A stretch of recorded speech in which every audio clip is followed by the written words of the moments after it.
லோகேஷ் கனகராஜ் இயக்கும் கூலி படத்துல பிஸியா நடிச்சிட்டு வராரு நம்ம சூப்பர் ஸ்டார் ரஜினிகாந்த். அடுத்ததா மாஸ்டர் பீஸ் இயக்குனரோட இணைய இருக்காரு.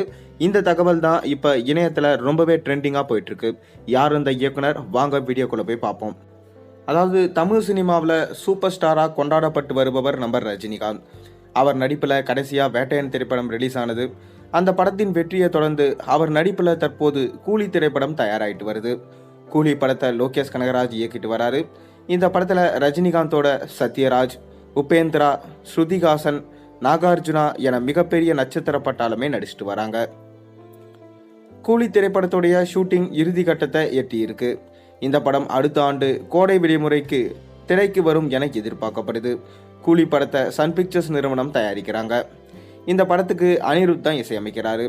இந்த படத்தோட ஷூட்டிங் முடிந்த கையோடு நெல்சன் இயக்க உள்ள ஜெயிலர் 2 படத்தில் நடிக்க இருக்காரு நம்ம சூப்பர் ஸ்டார் ரஜினிகாந்த். இந்த படத்தையும் சன் பிக்சர்ஸ் நிறுவனம் தான் தயாரிக்க இருக்காங்க.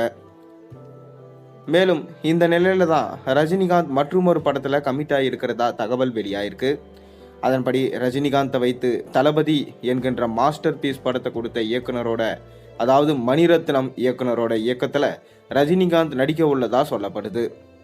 இது மட்டும் உறுதியானா இவர்கள் இருவரும் 33 ஆண்டுகளுக்கு பின் இணையும் படமா இது இருக்கும் என எதிர்பார்க்கப்படுது.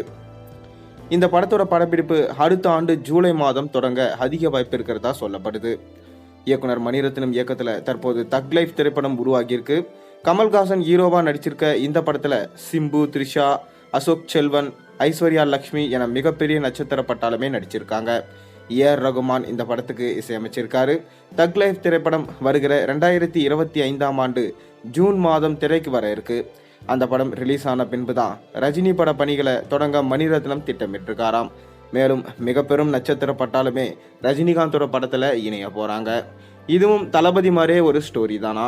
அதனால ரஜினிகாந்தை ஒரு ஸ்டைலிஷான யங் ரஜினியா இந்த படத்துல பார்க்க முடியும். மேலும் மாசான சீன்ஸும் மாசான வசனங்களும் இந்த படத்துல இருக்கும் என்று நம்பப்படுது.